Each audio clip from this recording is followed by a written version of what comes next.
إليكم طريقة عمل صلصة البيتزا السهلة والمميزة. طعم وقوام رائع. مع طريقة تحضير عجينة البيتزا.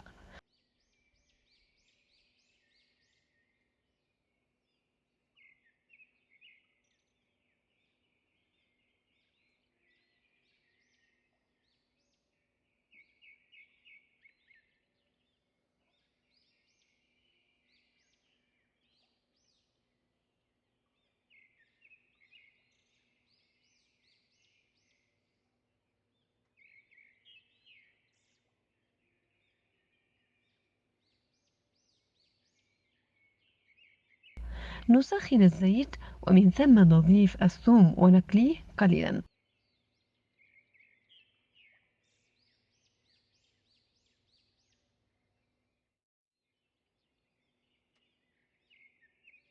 ثم نضيف معجون الطماطم ونقلبه مدة دقيقة.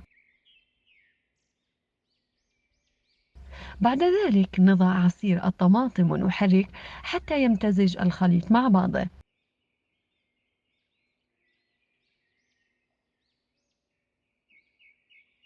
أخيرا نضيف السكر والملح والبهارات.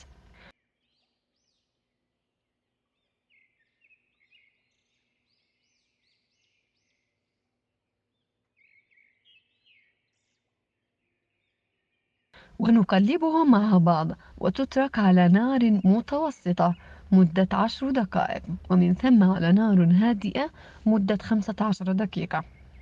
وعندما يظهر الزيت على سطح الصلصة وتكون شبه ناشفة من ماء الطماطم، هنا تكون الصلصة قد استوت. نترك الصلصة تبرد تماما ونضعها في علبة محكمة الإغلاق. تترك في الثلاجة مدة أسبوع وفي الفريزر مدة أكثر.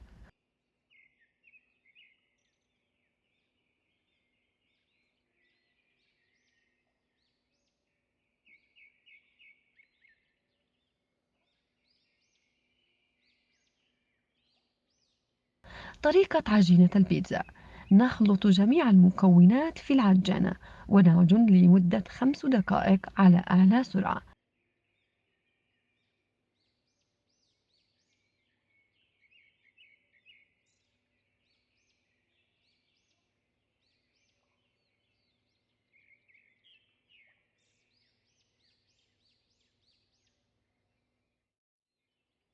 ندهن العجين بقليل زيت ونتركها تتخمر أطول فترة ممكنة.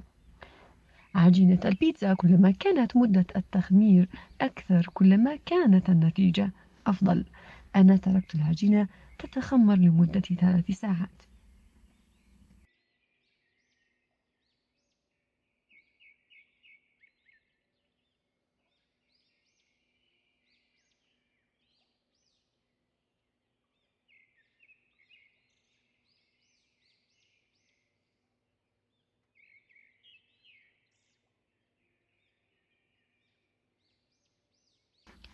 ومن ثم قطعت العجينة إلى قطع صغيرة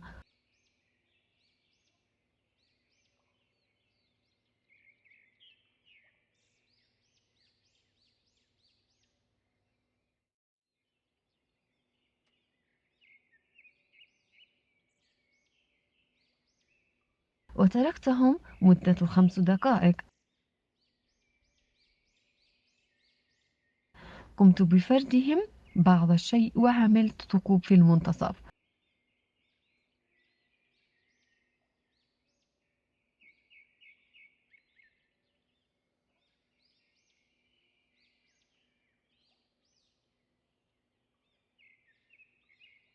وأضفت ملعقة صغيرة صلصة لكل قطعة.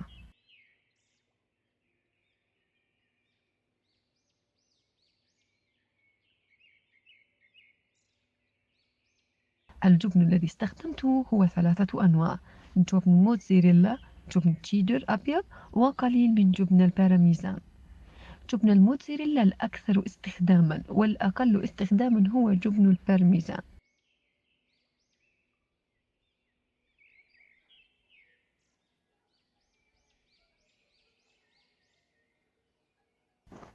نسخن الفرن على أعلى درجة 550 فهرنهايت. وندخل الصينية في الرف الأسفل لمدة 5 إلى 8 دقائق، ولا ننسى تحمير أعلى الطبق حتى يكتسب اللون الذهبي. وألف عافية.